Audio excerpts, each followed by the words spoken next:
I didn't open the door at first.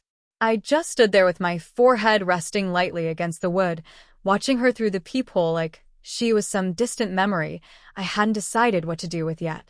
Her shoulders were shaking, not in anger, but in that brittle, exhausted way grief moves through the body.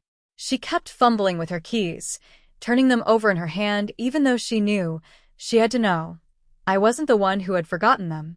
Mascara streaked down her cheeks in uneven rivers, and for a moment, she looked younger than I'd seen her in years. Small. Lost. 5th birthday in a row, they forgot.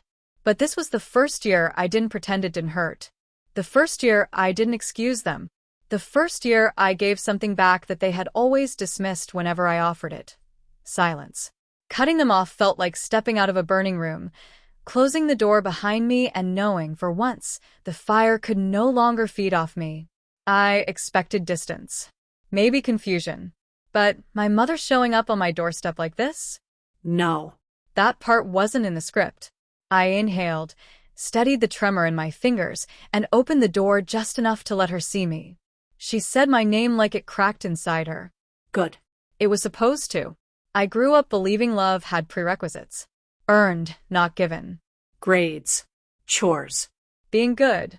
Being quiet. Being everything they wanted before they even asked. My sister never needed to jump through those hoops. She glowed in their eyes effortlessly.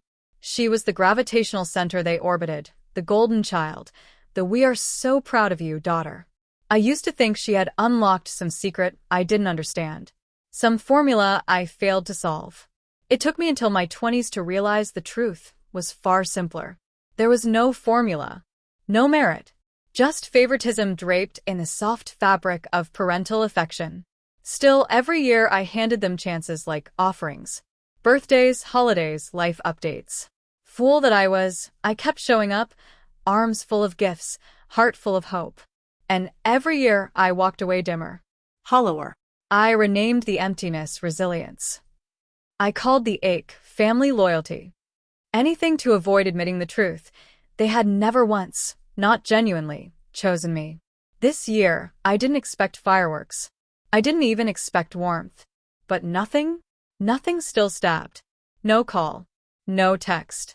Not even the lazy, guilt-dusted, "hope you're doing well," they used whenever shame whispered in their ear. Later that night, my thumb betrayed me.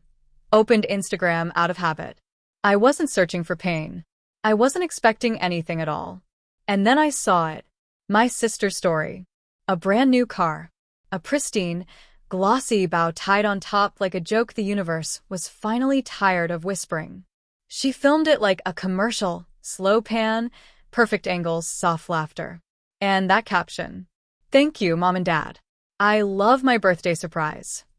I didn't cry. Didn't rage. Didn't even blink. I just stopped. Stopped making excuses. Stopped pretending I didn't understand the pattern. 5 years of forgetting my birthday. 5 years of celebrating hers like royalty.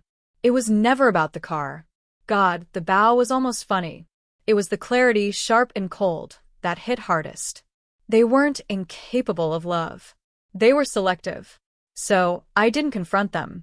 Didn't plead. Didn't post some sad little quote about growth or boundaries. I simply erased myself from the ecosystem they only remembered existed when it benefited them.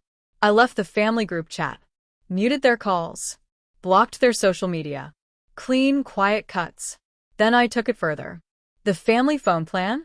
Under my name. I froze it. Let them discover what a blackout feels like. The shared savings account?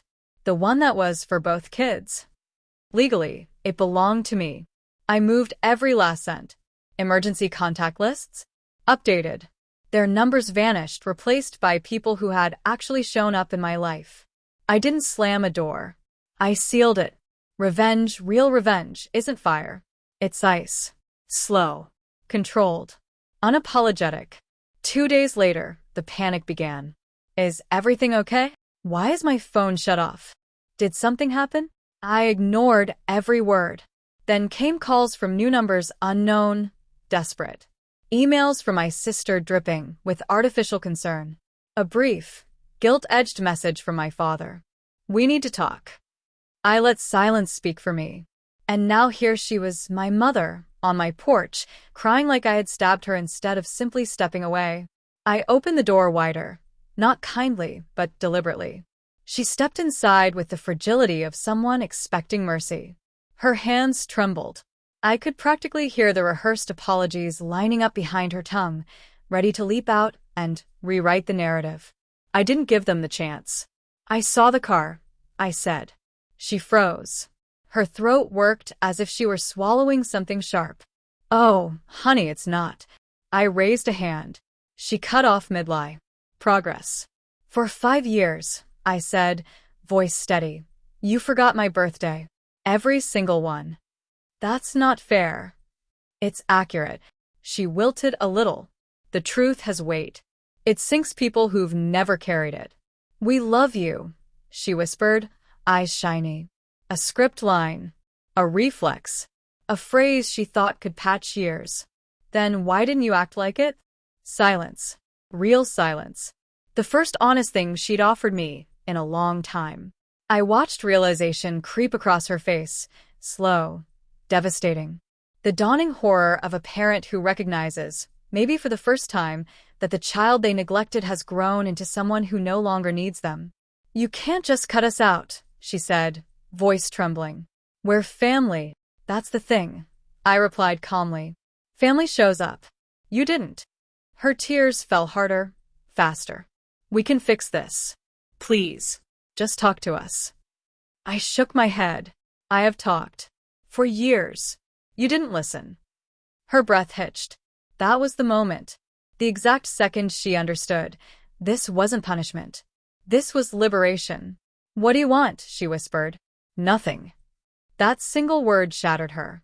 I walked her to the door. She begged, promised, swore they'd change. I didn't raise my voice. Didn't break. Didn't soften. I just opened the door and let her see the quiet, stable life she was no longer part of. Take care, I said. Not cruelly, just truthfully. She stepped outside, small and shaking, and I closed the door with a gentleness that felt like closure. No rage. No grief.